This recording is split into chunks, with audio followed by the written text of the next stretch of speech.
Emmanuel Macron, c'est déjà un rêve. Plus qu'un phénomène, c'est un rêve qui s'accomplit. Un rêve, pourquoi? Parce que souvent, on avait tous à notre niveau des réflexions sur comment le pays est mené, sur ce qui s'y passe. Et on n'avait jamais le sentiment d'être écouté.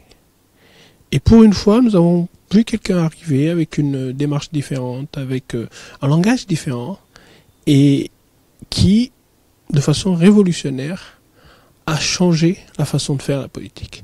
Et qui, pour une fois, dit « Ok, on va écouter les gens avant de leur proposer quelque chose ».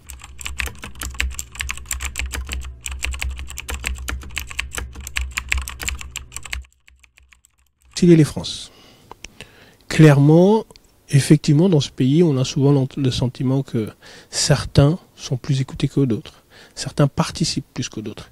Et le fait même de réconcilier les France, pas seulement la France urbaine par rapport à la France rurale, la France des cités par rapport à la France des villes, mais toutes ces composantes, de façon à créer une unité autour du pays, et pour un projet que tout le monde incarnerait, auquel tout le monde participe, ça c'est quelque chose qui m'a parlé.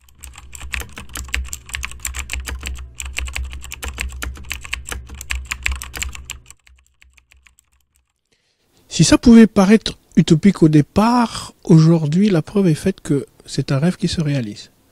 Parce que partout dans nos comités, je prends l'exemple du département dont je suis le référent, les Yvelines, clairement nous avons des gens qui viennent de toute origine. Parce qu'ils se sentent concernés, parce qu'on leur donne la parole, ils s'investissent et à nos côtés, ils contribuent à mobiliser d'autres qui jusqu'ici ne se sentaient pas concernés et qui clairement reprennent de l'espoir.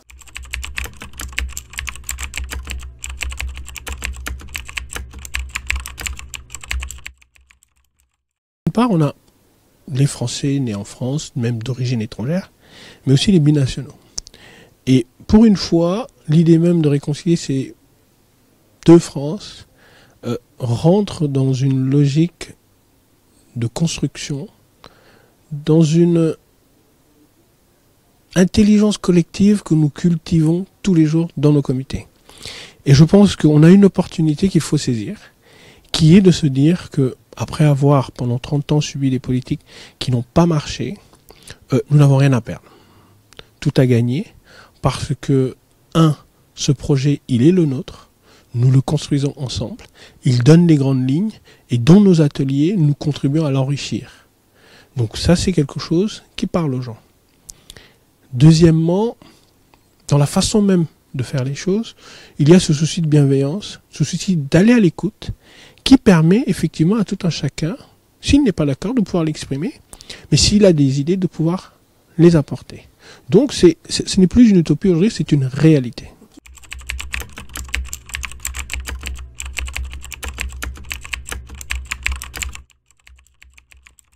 Alors toutefois, pour moi, la priorité, elle va aux Français de l'étranger. Aux Français de l'étranger, parce que effectivement, loin d'ici, ils peuvent avoir le sentiment que les choses se passent sans eux.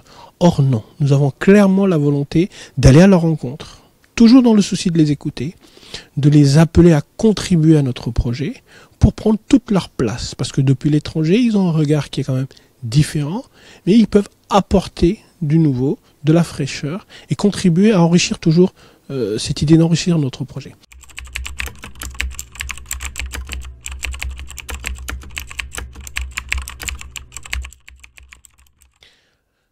Concrètement, quand on parle de passer d'une société du subi à une société du choisi, ou quand dans le domaine éducatif, on reprend le projet à sa base pour reconstruire une nouvelle façon d'éduquer nos enfants, de travailler dans des zones difficiles, de dédoubler les classes, faire en sorte que dans les emplois difficiles, on puisse permettre à tout un chacun de démissionner, de se former, de pouvoir reprendre une autre activité, on est clairement dans une transformation sociétale.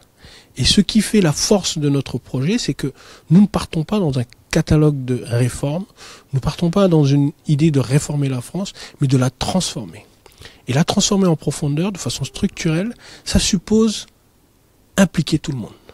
Et on ne peut pas le faire sans l'écoute de l'autre. la participation de l'autre. Et encore une fois, c'est fait notre marque de fabrique, c'est de donner la parole à tout le monde pour que ensemble nous construisons ce projet.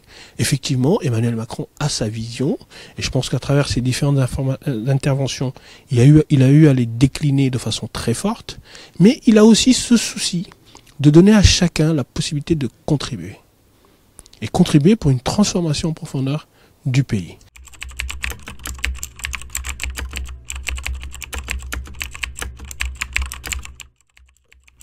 Aujourd'hui, nous rentrons dans une phase dans la campagne où effectivement nous allons commencer à décliner notre programme.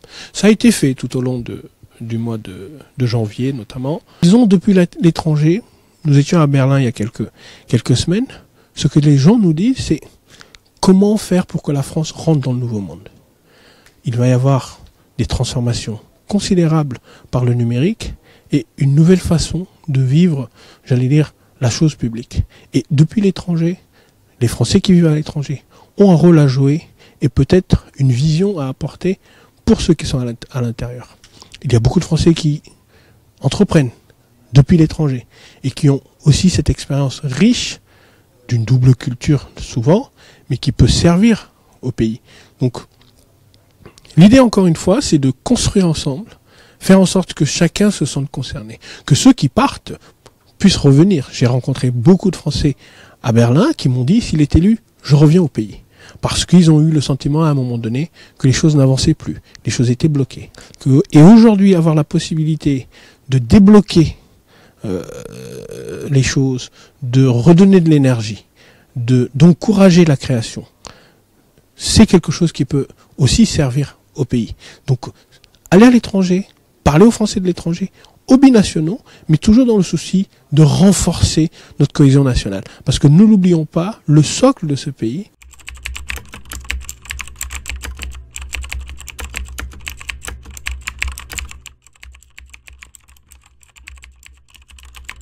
à Berlin, clairement, ça a été un très grand succès.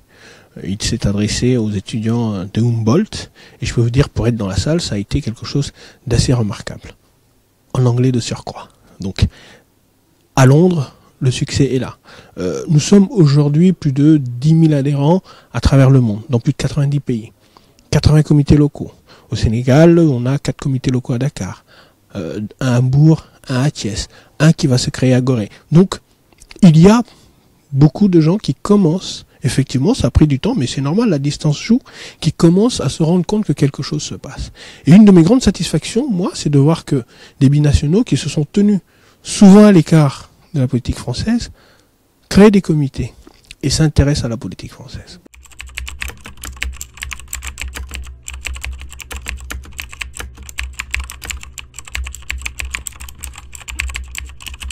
Nouvelle France que nous allons construire avec eux.